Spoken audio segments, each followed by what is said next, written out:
పట్టపగలు రాత్రిగా మారి ప్రపంచం మొత్తం చీకటిగా మారిపోతే మీకు ఎలా అనిపిస్తుంది?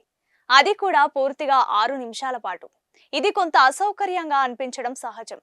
అలాంటి సంఘటన ఆగస్టు 2న జరగబోతోంది. 100 సంవత్సరాల తర్వాత ఇలాంటి అద్భుత ఘటన ఆవిష్కృతం కానుంది. ఆగస్టు 2న పగలు రాత్రిగా మారుతుందని, సూర్యుడు 6 నిమిషాల పాటు అదృశ్యమవుతాడని ఖగోళ శాస్త్రవేత్తలు చెప్తున్నారు. 100 సంవత్సరాల తర్వాత ఇలాంటి అరుదైన దృశ్యం కనిపించనుందని చెప్తున్నారు. ఆగస్టు 2న సంపూర్ణ సూర్యగ్రహణం సంభవించనుంది. 2027లో జరగనున్న ఈ సూర్యగ్రహణం ఈ శతాబ్దంలోనే అత్యంత దీర్ఘకాల సూర్యగ్రహణంగా శాస్త్రవేత్తలు చెప్తున్నారు.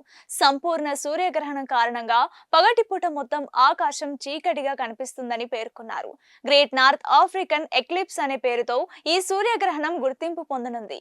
ఇక రాబోయే 100 సంవత్సరాల వరకు అలాంటి సూర్యగ్రహణం కనిపించదని శాస్త్రవేత్తలు చెప్తున్నారు.